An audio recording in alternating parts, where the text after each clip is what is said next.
Okay, so I'm Simon Wilson and I'm here today with the former New Zealand Prime Minister, Helen Clark. Welcome, Helen. Thank you. I wanted to start by asking you about your time at the United Nations and your bid to become Secretary General. It seemed almost impossible that a woman was going to get that job. Has that become your perception? In retrospect, yes, but you don't know till you try. And prima facie, there's no reason why I would not have been seen as a credible candidate. Yes. I had a long track record of achievement in a career in New Zealand, and then had a job right at the apex of the UN system. The UNDP administrator was always the number 2 job until Kofi Annan appointed a Deputy Secretary General. Right. But the UNDP administrator always had far more staff, resources and influence. So in retrospect, one could see a whole range of factors, not only gender but other factors as well, which would have run interference on it. There is really strong suggestion that the Secretary General will be a diplomat who is acceptable to Russia and America and China and the other permanent members of the Security Council, and that such a diplomat would have to be so inoffensive to be acceptable to all of those that they are almost necessarily going to be a relatively ineffectual leader.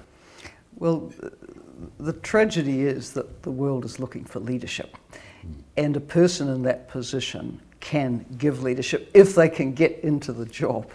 So, of course, in the preparation for the campaign, we did have some conversations among the New Zealand campaign team as to whether I should endeavour to present as not a strong leader, but the problem is you can't present me as something that I'm not. Yes. You know, I like to lead things, I like to bring a team along, I like to make decisions. So to pretend that I was an ineffectual person who wouldn't say boo to a guest, that was never going to be authentic at all.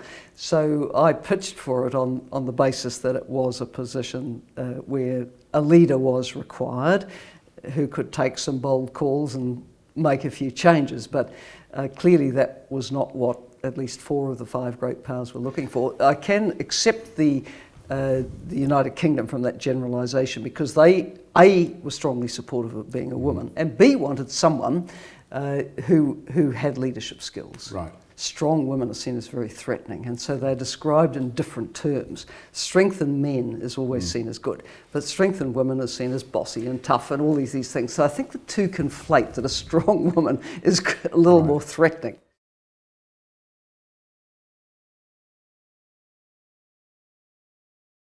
In looking at why Hillary Clinton didn't win, there are issues about her gender, there are issues about her being an establishment candidate, and there are issues about her being part of what's called a liberal elite.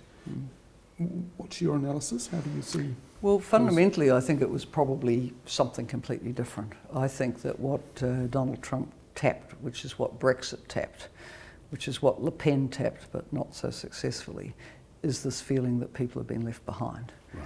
And it's the flow-on effect in societies where globalisation has taken jobs, globalisation and technology conflated together, and there's a sense of grievance that people who are left behind in communities where the industry's gone and nothing much new has come that pays anything like the job they used to have, they say this ain't fair. And so when someone comes along and says, no, it's not fair, I'm with you, I'm going to make the country great again, whether it's making Britain great again or America great again, people say, yeah, he'll bring jobs back to my community.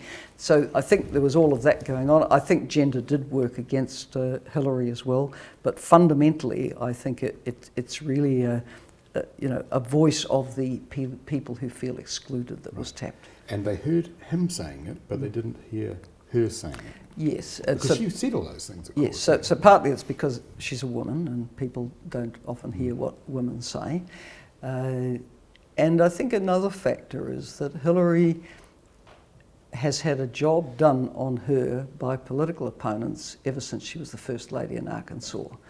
Has any woman in the world been attacked consistently for decades the way Hillary has been?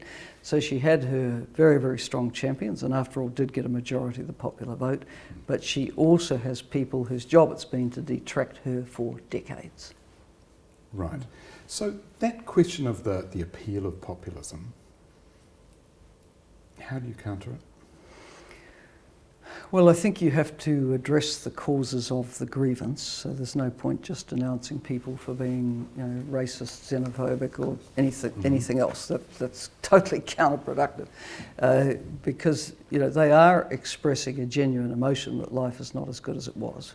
Industry left their town, things have changed, they've been left behind, and we need to be thinking about this now with this next industrial revolution and the coming of artificial intelligence, because it's going to rewrite the world of work as well. We're just warming up, aren't we? We're just warming up. We have seen nothing yet. Yes. And yet I'm not a pessimist about this, because every previous industrial revolution also had people saying, oh, the end is nigh, when the spinning jenny was put out of operation, when the computer age came, everyone said the jobs will go. And actually, as human beings, we're somewhat ingenious at creating new ways of earning a living. And then on the other dimension, we have this sort of disruption in the global order that we've known since World War II. The coming of President Trump has thrown that into sharp relief. No one knows where they stand anymore, friend or foe. Very, very disruptive. We have the rise in populism in the West, again questioning basic values, which were, for example, the foundation of the American Constitution or the European Union. These are troubling times. So, what do people of goodwill do about Donald Trump, do about populism? Well, civil society has to organise. Because there's a big argument that goes on now. Every pro-Trump rally now has a very militant anti-Trump rally as well. Yeah. Well, I'm going to be fascinated to see when the course correction in the United States comes. I believe it will come. Do you think there will be a course correction? I think there will be. I mean, this is a country that has gone from electing Bill Clinton to George W, to Obama, and now to Trump. It's it is not capable. consistent. It's not consistent, so there will be a correction. The issue is whether it's the midterms, whether it's the next presidential election and congressional elections, whether it's midterm. It will come. It's a question of when.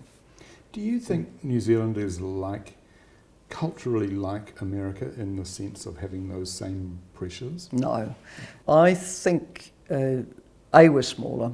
B, I think we're, in essence, a more inclusive society than the United States.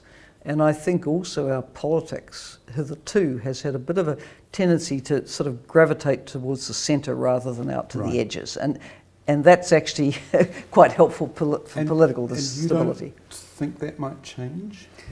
I hope it doesn't change. I do see in some of the National Party playbook now sort of elements of the Republican playbook, which is just to oppose. And I do see some signs of fundamentalism and excesses on the law and order policy and so on. But in the end, elections in New Zealand are won in the middle of the road, they're not run on the edges.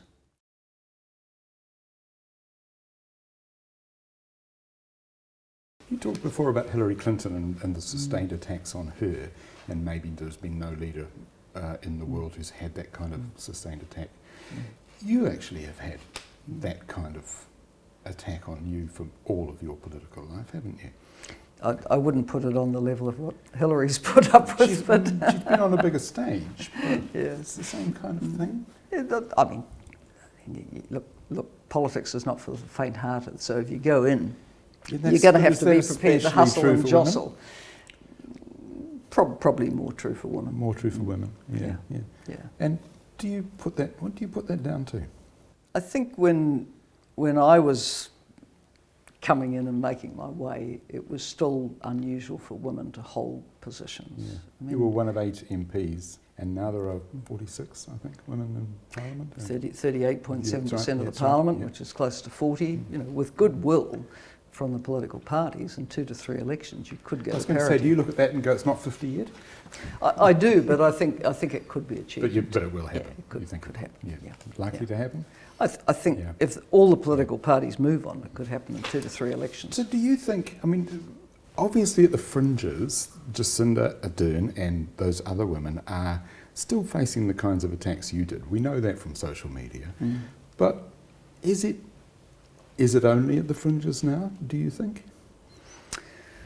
Well, it's always hard to know how deep a reservoir of opinion it's digging into. I mean, I found some of the questions which Jacinda was asked in the course of the election campaign quite offensive. I mean, I put up with a lot of sexist jibes throughout a lot of my career, but I tended not to comment on them because that's just, it becomes a distraction in itself.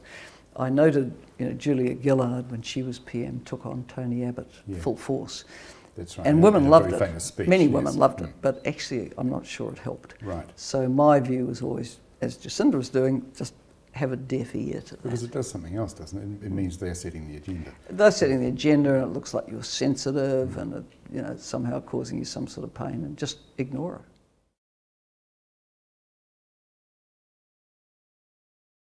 Was Taika Waititi right that we are a racist country? I think his comments are far too tough. No, fundamentally I don't think we are. I think we're a society in transition where Maori are in the process of really regaining a position of great pride. It's not the society I was born into. It's not the society of the 90s, 70s or even the 80s. I mean, things have changed immeasurably and changed for the better.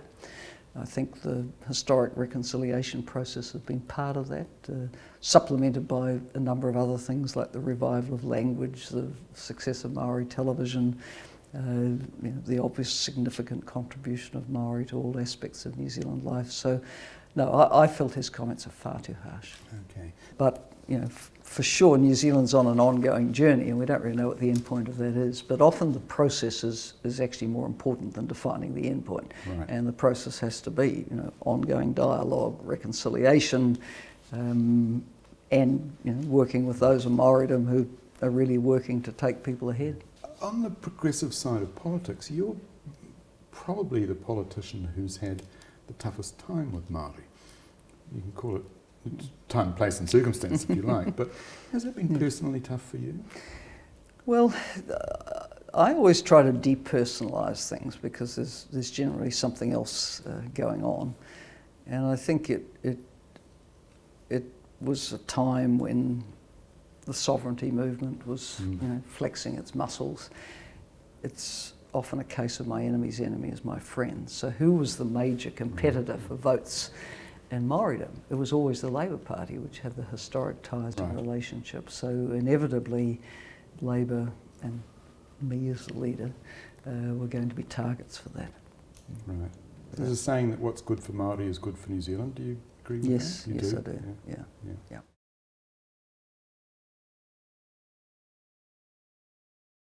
If you look at climate change, you look at the increase in war and enormous civil disturbance, you look at the floods of refugees, the sorts of things we've been talking about.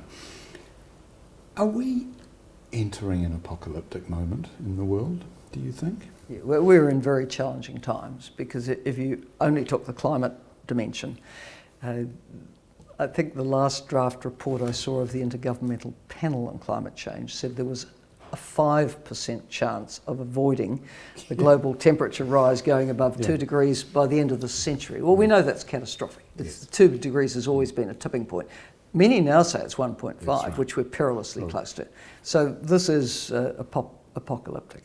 Violent conflicts, which you record had been reducing in the world until 2011 and now are on the increase again. That's a really serious problem, isn't it? Yes, and violent and protracted, because here we are with the Syrian conflict into its 8th year, a country which was very authoritarian but had its kids in school and a healthcare system and people more or less productively employed, and now with a very high proportion living in poverty, and half the Syrian people displaced, the majority of them displaced within Syria, but of course these huge refugee populations. So when these conflicts run on and on, the human misery is just awful. So 65 million people displaced in the world, 21 of them are refugees, in other words, outside their own countries. What do we do? Do you have an answer? Well, firstly, always address root causes, and that's not a quick fix. None of these crises now have a quick fix. But I do strongly believe that what is driving a number of these conflicts is that leaders who have been autocratic and unquestioned are very unwilling to give way. So it's this refusal to be prepared to allow political change, to listen to people, to have voice. This underlies a lot of these conflicts. Right. One of the things that characterises your time as Prime Minister is that you were the Prime Minister who said, no, we're not going to send troops to Iraq.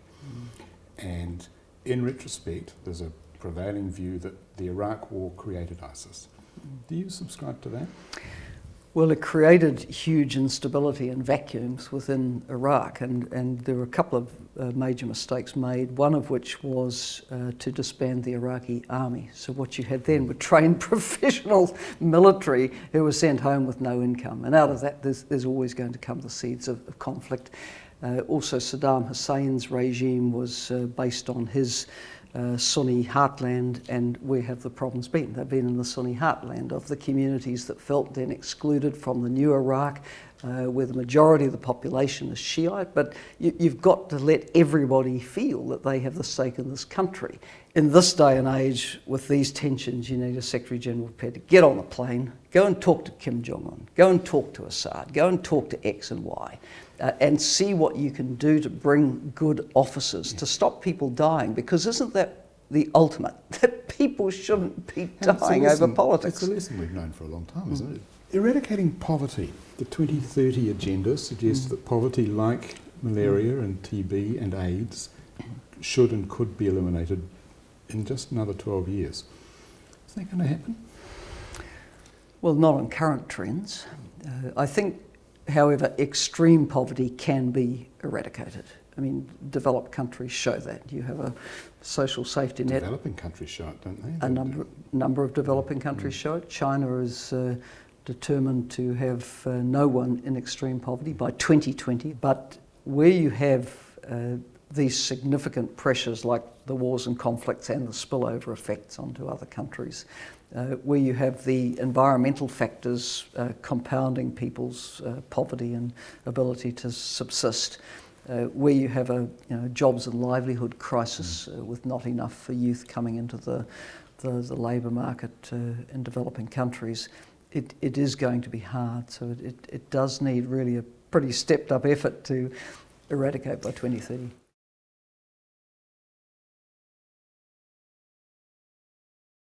I asked you before about whether we were looking at an apocalypse internationally, but I wonder whether you feel the reverse might be true in New Zealand, that we might be entering another Kate Shepherd moment or Michael Savage moment, or... I think there's a lot of opportunities for the new government. Jacinda is a new generation leader, and she's taking on issues which were quite hard for me to take on, going back close to 20 years now. So I'm really quite optimistic that this can be a very important moment for New Zealand to tackle things, to tackle remaining issues in the society. I mean, the homelessness crisis is ghastly, the families in poverty are ghastly, but she's grabbing these things and saying, we're going to deal with it.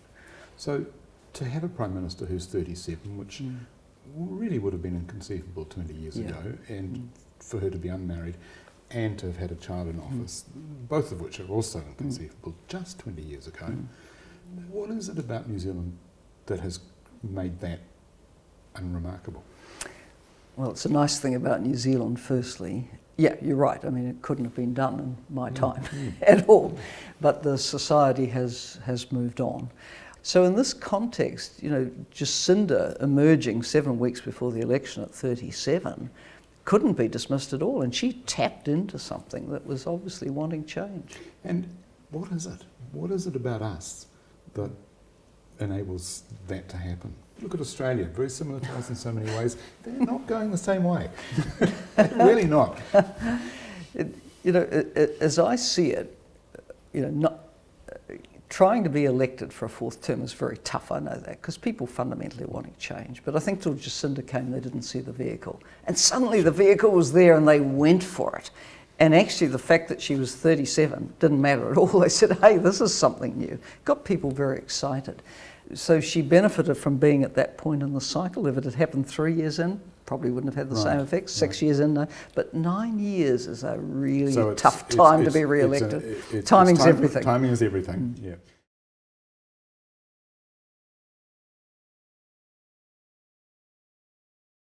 So, if you had your time again, if you were becoming Prime Minister now, would there be different battles? Well, I think, some you tick off, right? You tick off. I mean, if we had not legislated for civil unions, would we have marriage equality today? Of course not. But in terms of what we've been talking about, child poverty, domestic violence, those things are in your maiden speech too. Oh yeah, yeah. They're still here. They were there in 2000. That worse. I mean, I think the 9 years of neglect has made things significantly worse. I think working for families had a very strong impact. Of course, you had state housing system strong when I was Prime Minister, so there was somewhere for homeless families. You had, in my opinion, a more compassionate social welfare system than developed over the 9 years. I think the health system suffered from underinvestment. A lot of things have gone backwards, which the new government is going to have to build up again. You're a queen of Twitter and of Snapchat. Has it been surprising to you that that's what you do? I think you have to move with the times. Social media was in its infancy when I left New Zealand politics. I said, I suspect 15 never years heard ago, of Twitter. Yeah, 15 years ago, I doubt many people would have said, "Oh yes," if you'd explain what Twitter was going to be to them. I doubt many people would have said, "Helen will do that." No, wouldn't have got it. I mean, Facebook was in its infancy. I think Young Labour might have set up a site for me. I certainly didn't have one. Right. But when I went to UNDP, of course, I'm sort of starting again with a different kind of life, and without the sort of support you get as New Zealand Prime Minister. So I worked out that if you had a message to get across, you'd better figure out how you're going to get it across through new media, and that's why I took it up. And you must find people all the time saying, I saw what you said. Absolutely, absolutely. Very wide reach. Yeah. You are famous for saying, let's move on. Yes. So what are you going to move on to? Well, I've already moved on. I talk about the third reinvention. So I started my working life as a university teacher. Then I reinvented myself as a politician. Then I reinvented myself at UNDP as a leader there, and now I've put all of those institutional affiliations behind, and I pick and choose the things I want to engage in and spend time on and advocate for. Are you looking for a major role somewhere? No, I actually rather like what I'm doing as a freelance sort of public diplomacy, public advocacy. Right. Okay. And that fills up your time? I mean, I know you're 24/7. It does. Yeah. Freelance public advocacy. Pretty good. Thank you, Helen. Thanks. Thank you.